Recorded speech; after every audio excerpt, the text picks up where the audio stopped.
Book 5, Chapter 58. Kuya Maki, turuan mo akong maging magaling na basketball player. Wika ng rookie ng SISA Varsity na si Mendez kay Maki nang maiwan silang dalawa sa loob ng court matapos ang laro-laro nila ng team isang hapon noon. Maging magaling? Paanong maging magaling ba ang gusto mo? Wika naman ni Maki na medyo may pagkasuplado ang datingan kay Ricky ng oras na iyon. Iyong kagaya ninyo. Kagaya ko? Hindi ako magaling. Sabi pa nga ni Maki na parang hindi alam kung paano magre-react kay Mendez. Oo, may oras daw na binibigyan niya ito ng mga tips noong nasa CBL pa sila. Kaso, dahil paalis na siya sa team ay hindi niya inaasahang lalapit ito sa kanya. Hindi naman kasi siya iyong manlalaro sa SISA na mabait sa mga kakampi. Hindi raw siya kagaya ni Reynan na pala kaibigan. Ayaw ko po kasing maging pabigat sa team. Sa isang taon wala ka na sa team, kaya sana ay maturuan ninyo ako.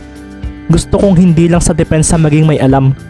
Gusto ko ring maging magaling sa shooting, paghahanap ng space, sa dribbling, sa ball handling. Hindi ako magaling magturo, Ricky. Baka masayang lang ang oras mo. Tinanggihan nga ni Maki ang gusto ni Ricky, kaso ang pagtanggi pa lang iyon ang magsisimula ng pagiging makulit sa kanya nito. Nagugulat na lang siya na biglang lumilitaw ito sa tabi niya. Parang hindi na siya natutuwa at mas lalo siyang nabigla nang malaman din nito ang kanyang bahay. Paano mo nalaman ang bahay ko? Bulalas ni Maki kay Ricky. Isang araw iyon na walang pasok at nandito nga sa may pinto ng bahay nila si Mendez na nakasuot na ng panlaro.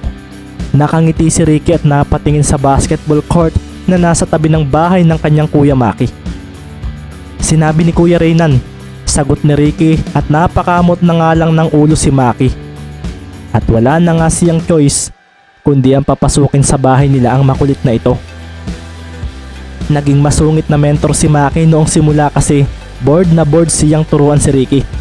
Sa bawat one-on-one nila tuwing weekend ay para raw siyang nakikipaglaro sa isang normie na player.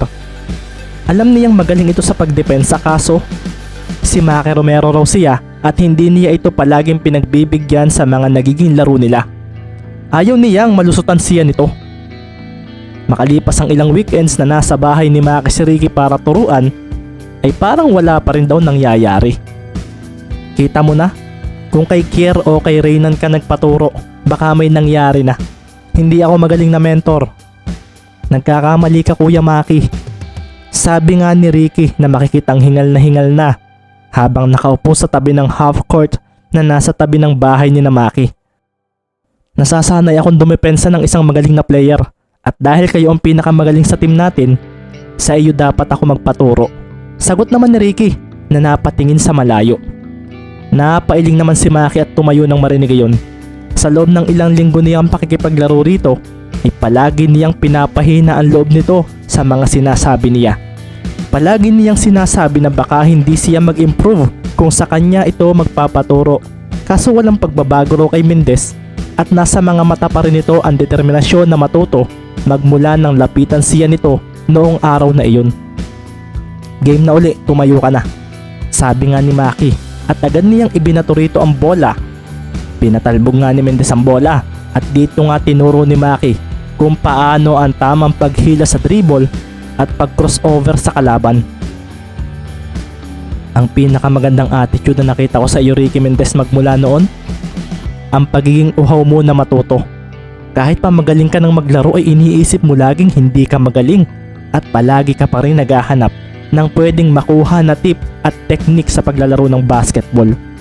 Sabi nga ni Maki sa sarili.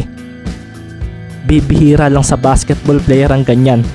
Kahit ako, huminto na ako na matuto ng bago at nag-stick na ako sa skills na mayroon ako. Pero ikaw, magmula ng araw na kinulit mo ako, alam ko nang malalampasan mo ang basketball skills ko at mas magiging mas magaling pa sa akin sa basketball. Sabi nga ni Maki sa sarili nang mapatingin siya sa mga mata ni Ricky nang magawa nitong makatira ng jump shot nang siya ang bantay. Magmula noon ay ganito pa rin daw ang mata nito. Naroon pa rin ang bagay na iyon. Handa pa rin matuto at mas umusad sa mas mataas na pwesto sa mundo ng basketball. Naramdam niyang sinimulan na nito noong OMPL. Pumasok ang bola sa basket at napangiti si Jason at ang mga anak nito nang makita ang move na iyon ni Ricky Mendez. Maging si Baron at Martin nga ay napaseryoso dahil sa nangyari, dahil parang ang bilis nagawa ni Ricky iyon kay Romero. Naalala ko rin noong nagawa mo akong talunin ng hindi inaasahan noong bumalik ako ng Kalapan noong next year mo sa Sisa, at doon ko napagtantong hindi ka nag-stick sa mga itinuro ko. Mas marami ka pang natutunan, at dahil sa pangyayaring iyon ay hinasa ko rin ang galing ko kasi ayokong matalo mo uli at makontento ka na. Gusto kong maging mas magaling palagi sa iyo, kaso sabi pa nga ni Maki sa isip na napatingin kina Martin at Baron. Ako ang bahala kay Ricky. Seryosong wika ni Maki at napangiti naman si Ricky. Pagkasambot naman ni Martin sa bola ay mabilis siyang hinarangan ng anak ni Jason Castro. Dito nga ay nakita niyang nilampasan ni Baron si Castro na matanda, at dito na nga niya ibinato ang bola papunta sa basket. Kaso nakarinig siya ng sigaw mula kay Maki, at nang pakawala ni Martin ang bola ay bigla na lang lumitaw si Ricky. Nagawa nitong masira ang play na gagawin ni Martin. Palagi mo yang ginagawa, Kuya Martin. Dahil may connection ng laro ninyo ni Kuya Baron ay mahirap kayong mapigilan. Kaso palagi ninyo akong kasama at sanay na ako sa ganyang play ninyo. Sabi nga ni Ricky sa sarili, at sa paglapag niya sa sahig ng court ay dito naman lumitaw si Romero. Napaseryoso si Mendez. Iniiwas niya ang bola sa mga kamay ni Romero, kaso nagdilim ang paningin ni Mendez dahil biglang bumaba ang dribbling height ng bola at pinadaan niya ito sa kanyang likuran. Kumaliwa siya at sa pagsabay ni Maki ay napaseryoso siya dahil wala na ang bola rito. Isang no-look pass pala ang ginawa ni Ricky at sinambot ito ni Jason Castro na mabilis na hinarangan ni Baron.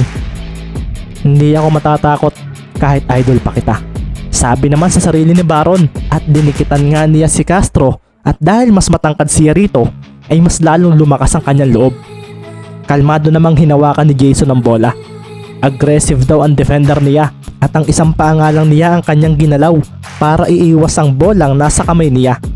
Bumigla siya ng dikit kay Baron at pagkatapos sa isang biglaang step back ang kanyang ginawa at mabilis na pinakawala ng bola gamit ang kanyang kaliwang kamay. Nadali niya ako sa move na iyon, sabi nga ni Baron sa isip, na tumalon pa rin naman para butaan iyon kaso hindi siya umabot.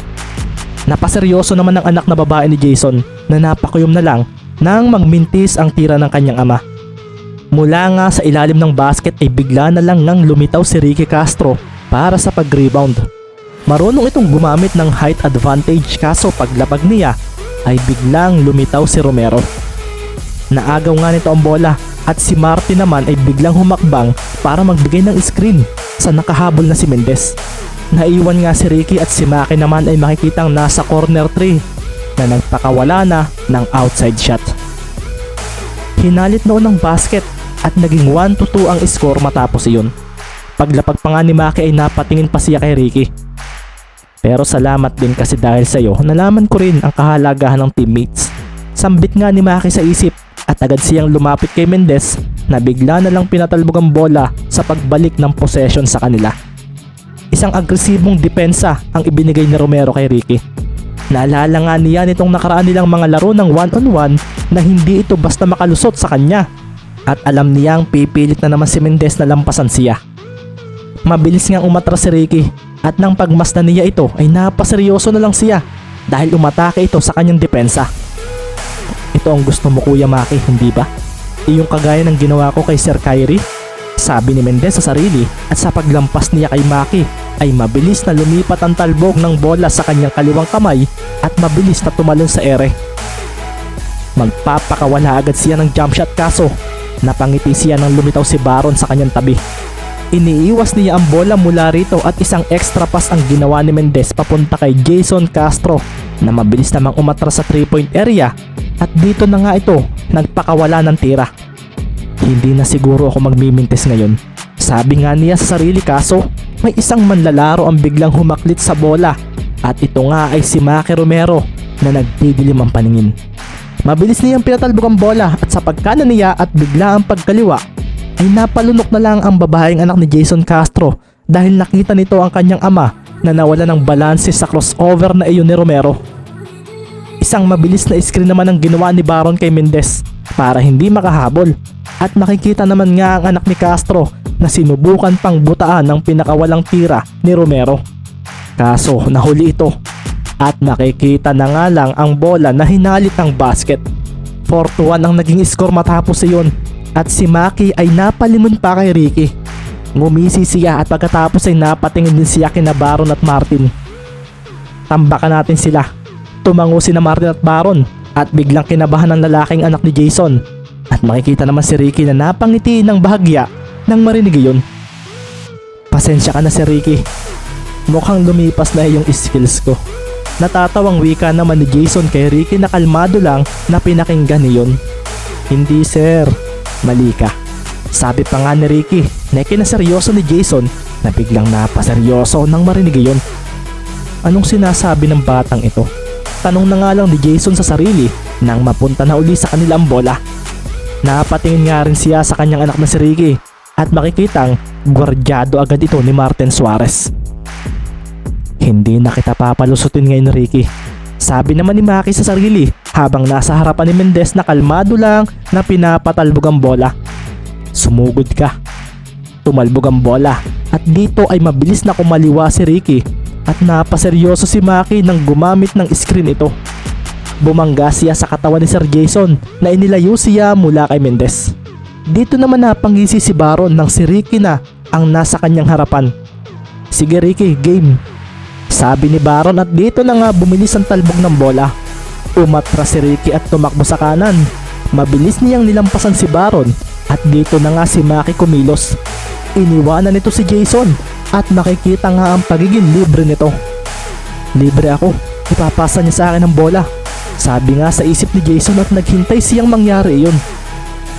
Hindi, sabi naman ni Maki nang hawakan ni Ricky ang bola at iiwas sa kanya. Kumaliwa rin ito at biglang tumalon. Sila nga ni Baron ay sabay na humakbang sa tapat ng direksyon kung nasaan si Jason Castro dahil akala nila ay isang extra pass ang gagawin ni Mendez. Kaso nagkamali sila at ang malaking pagkakamali nila ay sabay silang napakagat doon. Umarko ang bola at paglapag ni Mendez ay siya naman paghalit nito sa basket. Ang galing ni kuya, sabi nga ng anak na lalaki ni Jason nang makita iyon. Hindi ko basta mabasa ang galaw ni Ricky ngayon ah. Sabi na nga lang ni Maki at si Baron nga ay napakuyom na lang dahil sa nangyari. Habang tumatagal ay pagaling ng pagaling ang isang iyan, wika naman ni Semeron at sa pagbalik ng bola sa kanila ay napaatras agad si Martin nang kamuntikan na siyang maagawan ng kanyang katapat. Aba, parang naging aggressive ang anak ni Sir Jason ah. Sambit nga ni Martin sa sarili na napahila sa dribble niya. Kailangang galingan ko rin. Sabi nga ni Ricky Castro at nang subukan niyang agawan si Suarez ay napaseryoso na lang siya nang lumampas siya rito. Nalusutan siya at nakakahiya raw iyon. Habulin mo pa rin, bulalas naman ni Mendez at si Jason ay napaseryoso sa sinabing iyon nito. Huwag kang sumuko sa depensa kahit malusutan ka ng kalaban.